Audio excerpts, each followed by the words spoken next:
ավելի շատ կենտրոնանան երեքի վրա։ Հայաստան դաշինք, դե Հայաստան դաշինք ասելով իհարկե կա հեղափոխական դաշնակցությունը, բայց բնականաբար այս ամեն ինչը կառուցված է երկրորդ նախագահի շուրջ։ Հետո կա երկրորդը ուժեղ Հայաստան, սա էլ էստեղ պարզես մեծ անհատի Սամվել Կարապետյանով է պայմանավորված, եւ կա երրորդը Գագիկ Ծառուկյանը, այնտեղ Մայր Հայաստանի, հիմա տեսնենք ինչ որ ուժեր կմիանան։ Այսպես ասեմ, Ռոբերտ Քոչարյանը այն որ տնտեսությունը որևէ մեկի ժամանակ այդպիսի թռիչքային զարգացում չենք ունեցել Հայաստանը, այդպիսի ծաղկուն շրջան չի ունեցել, դա արձանագրվել է ավելի, չէ, ես ասեմ, եւ ավելի անվտանգության։ Հայաստան պետությունը երկրորդ նախագահի օրոք ողնաշարը ուղեց։ Ահա, բացի դա, երբ որ ասում ենք եւ ամուր ուրեմն ոտքերով կանգնեց ոչ միայն սեփական երկրի եւ Արցախի զարգացման ճանապարհին, այլև միջազգային ասպարեզում։ Այսինքն եւ ամենակարևոր բաներից մեկը որ տնտեսությունը այսինքն օդի մեջ խոսակցություն չէ։ Բխող հանգամանքային մոտեցումների որ կար։ Երբ որ ասում ենք թոշակառուների հարց, այդ անձի ժամանակ 5 անգամ բարձրացել, ասում ենք աշխատավարձ, այսպես, բայց ամենից առաջ Ռոբերտ Քոչարյանը ընկալվում է անվտանգության մեծ երաշխավոր։ Տեսեք, նայեք։ Բայց ասում եմ տալը երեք հետ կապված հետո խոսել եւ ոտքերի վրա կանգնեցին։ Մի կենտրոնացիք, հիմա այս ասեմ դուք հետո հերթով անձերին առանձնացեք, բայց երբ որ ասում ենք Սամվել Կարապետյան, Գագիկ Ծառուկյան, այստեղ ավելի շատ սոցիալ, տնտեսական մարդիկ, սա։ Հիմա ուզում եմ հասկանալ, բայց նաև Սամվել Կարապետյանը ընկալվում է, որ Ռուսաստանի Դաշնությունում է հզոր կայացել եւ այդ անվտանգությունը ինչ որ իմաստով կապահովի Ռուսաստանի Դաշնությունը, ի վերջո մեր ռազմավարական գործընկերն է եւ այլն, եւ այդպիսի հարաբերություն ունի նաև Գագիկ Ծառուկյանը, արդյոք իրար չեն խանգարի եւ ինչ փոխլրացում կա, այդ ձայների մսկում կա։ Հիմա հերթով էս ուժերի մասին խոսեք։ Երկրորդ նախագահի բացի այն որ մենք միշտ թվարկում ենք դերակատարում, այստեղ շատ կարևոր էր սկզբունքային ղեկավար ունենալու եւ այդ սկզբունքային ղեկավարի ամենակարևոր ձեռքբերումներից մեկը դա հանրային հիմնականում ուրեմն միասնություն ստանալը դեպի զարգացող պետություն, հա, զարգացող տնտեսություն ունենալու ուրեմն խնդիրներ որ դրված էր եւ դա անհնարին է առանց անվտանգության, հասկանում եք, եթե քո պատերը ապահով չեն, դու մեջը ինչքան էլ կոսմետիկ նորոգում կատարես, դա խալխուլ է։ Մարդիկ ներդրում են անում, երբ որ իրենք վստահություն ունեն այդ պետության մեջ, վստահություն ունեն ապագայի հանդեպ եւ այդ վստահությունն էր, որ երկրորդ նախագահը բերեց մեր երկիր հատկապես պատերազմից հետո, երբ որ մեծ կորուստներից հետո, մեծ տնտեսական անկումներից հետո մենք ոտք դրեցինք այսպես դեպի վերև աճի ճանապարհ։ Եկեք հիշենք, որ երկրորդ նախագահի օրոք ենք մենք ունեցել 2 տարի, երբ որ մենք ոչ թե արտահոսք ենք մարդկանց ունեցել, այլ ներհոս։ Դե ասում են բանը անձի ռեյտինգը բարձր է Ռոբերտ Քոչարյանի։ Կապ չունի, դա հետագա շրջանի քաղաքական աշխատանքի արդյունք է եւ ոչ թե երկրորդ նախագահի 10 տարվա աշխատանքի արդյունք։ Եկեք հասկանանք, մարդիկ երկիրից դուրս էին գալիս, որտեղ իրենց տնտեսական աշխատանքի հնարավորություն չէին տեսնում եւ նրանք վերադառնում էին, երբ որ տեսնում էին, որ երկրում հնարավոր է ապրել, աշխատել եւ սեփական ընտանիքը պահել։ Այսինքն անվտանգային այդ ամբողջ պատնեշը ստեղծված էր, դրա ներքո համապատասխան համակարգեր էին ձևավորվում, որը հնարավորություն էր տալիս մարդկանց ներդրում անել, աշխատել եւ իրենց ընտանիքը պահել։ Սա ամենևին չի նշանակում, որ խնդիրներ չեն եղել, սխալներ չեն արվել։ Եկեք հասկանանք, որ մենք գործ ունեինք հետ պատերազմյան շրջանի հետ ու գործ ունեինք խորհրդային միությունից ժառանգած տնտեսության բացարձակ ավերման հետ եւ ամբողջապես տնտեսական համակարգը վերափոխելու գործընթացի հետ, իսկ ներկայիս արդեն բացահայտումների արդյունքում նույն Ջեֆրի Սաքսի, Միրշայմերի եւ մնացածի արդեն ակնհայտ է, որ արևմուտքից հստակ քաղաքականություն էր տարվում, թույլ չտալու, որ այս պետությունները ինքնուրույն եւ ինքնաբավ զարգացում ունենան, բայց իրենց համար պետք էր ուղղակի որոշակի այսպես զարգացում, որ սովից չմեռնեն, բայց ոչ այնքան, որպեսզի ինքնաբավ լինեն եւ կարողանան սեփական որոշումներ կայացնել։ Այսինքն մենք այս դաշտի հետ գործ ունեինք։ Հիմա մենք խոսում ենք երկրորդ երկրորդ ուժի մասին Կարապետյանը, այո։ Կարապետյանը ինքնա դրսևորվել է դրսում, այսինքն իրեն մեղադրանքներ, այսպես շռայլեր, որ նա ինչ-որ կոռուպցիոն, չգիտեմ ինչերով մեր ժողովրդի հաշվին ինչ-որ մի բան է ստացել, չի ստացվում, հա, հետո փորձում են ինչ-որ բան անել, ոչ մի կերպ չի ստացվում, եւ հակառակը ժողովուրդը տեսնում է այս իշխանությունը անորակ կառավարման արդյունքում իրենց նստելուց մի ամիս չանցած արդեն մենք տեսնում ենք էլեկտրաէներգիայի այնպիսի անջատումներ, որոնք դրանց առաջ տարիներով չենք տեսել։ Սա նաև մի ուրիշ խնդիր կա, ժողովուրդն ասում է կուշտ աչք, հա։ Սա նույն պարոն Ծառուկյանը, նույն Կարապետյանը, Սամվել, իրենք կուշտ աչքեր են։ Այսինքն իրենք պետությունից գողանալու ցանկություն չունեն, ինչը որ մենք տեսնում ենք այսօրվա իշխանություններին, չտես, որ ասում են, չտեսավ պատից կախ, տեսան ճակտից կախ, հիմա այս իշխանությունների բնութագիրն է, որ փորձում են ամեն ինչով, այսպես իրենց միլիոնների պարգևավճարներ շռայլով, իրենց այդ ագահության ու անտակ, հա, անտակ այդ ժլատ այդ բանը, հա, իրենց բավարարել ինչ որ մի կերպ, այն ցանկությունները, որ երբևէ երազել են եւ չեն պատկերացել, որ կարող են իրականացնել, հիմա իրենք այսպես հագուր տալով այդ տարփանքներին իրենք փորձում են դա իրականություն դարձնել, մտածելով, որ իրենց դիրքերը հավերժեն կամ այս պահին ինչքան կարող են կլպենք, հետո կերևա։ Հիմա այս խնդիրը կա եւ ժողովուրդը նայում է, որ կուշտ աչքը մարդը, որը ճանապարհ է անցել, մարդը, որը ինքը իր աշխատանքի, իր փաստացիորեն գործունեության արդյունքում ձեռք է բերել բավականին կարողություն եւ ապացուցել է, որ ինքը կարող է ճիշտ կառավարել։ Չեն խանգարելու իրար ձայները չեն տանել։ Ոչ, ինչու։ Պարոն Ծառուկյանը իրեն դրսևորել է մեր դաշտում։ Նա որոշակի խոցելիություն ունի այդ առումով, որովհետեւ մեր դաշտում այդտեղ խնդիրներ կա, արտոնությունների, առավելությունների մասով, բայց մենք ունենք իշխանության շրջանակում Սուքասյաններ եւ այլք, ովքեր անցել են ճանապարհով, այո, եւ այսօր միլիարդներ ուրեմն ձեռք բերող մարդիկ, որոնց գործունեությունը մեծ կասկածներ է հարուցում, թե ազնվության, թե արդարության, թե պետության հաշվին հարստանալու խնդիրների տեսակետից, որոնց մասով մենք ավելի պարզ եւ հստակ պատկեր կունենանք, ինչպես ասում եմ,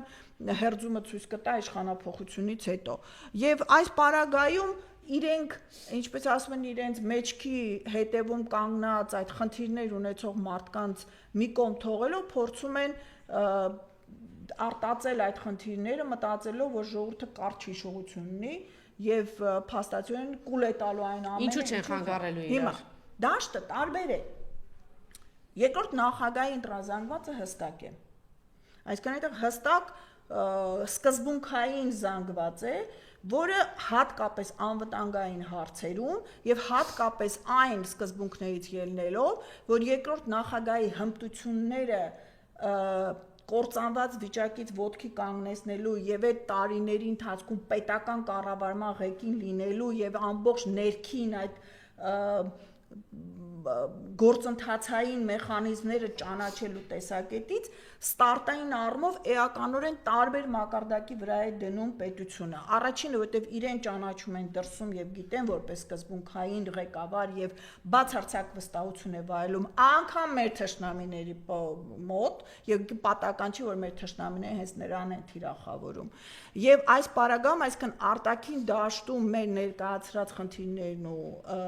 բերված հարցերը իրենք միանշանակ եւ լուրջ ուշադրության են արժանանալու ի տարբերություն ներկայիս իշխանությունների, որոնց համար որոշումներ են կայացնում եւ իրենք այստեղ փորձում են դա մարսելի դարձնել մեր հանրությանը։ Այսինքն մենք ունենք մի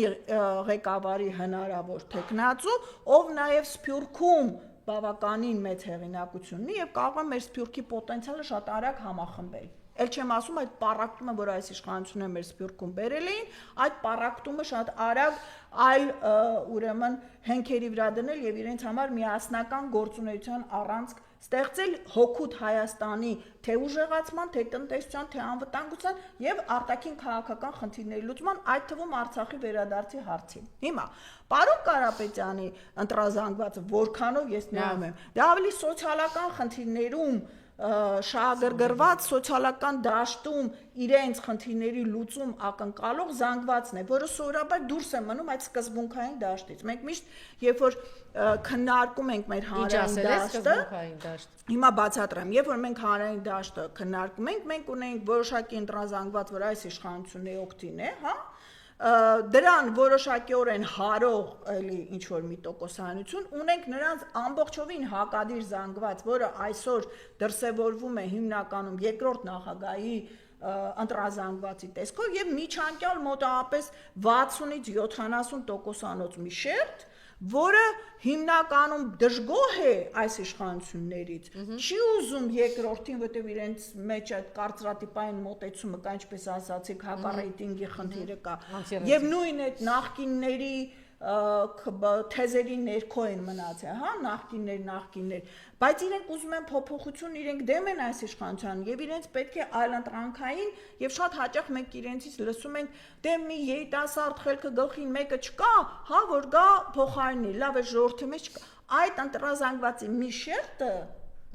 որը մտածում է, որ մեր մեջ չկա, դրսից կարող են մեզ օգնել, կամ մեր մեջի այն մասան, որը միշտ հեռու է եղել քաղաքական դաշտից, բայց այսօր ստիպված մտել է քաղաքական դաշտ, ինքը իրենով որոշակիորեն ամբից անաղարտ է, քանի որ քաղաքական գործունեության հետագիծ չունի, եւ մասնագիտական տեխնոկրատների բրիգադ է, հա, այդ տեխնոկրատների բրիգադը կստանա իր ձայների որոշակի տո, ավելի շատ ոնց Գագիկ Ծառուկյանի մի րոպե միջանկյալ է զանգվածի, որոշ շերտը կգնա Կարապետյանին։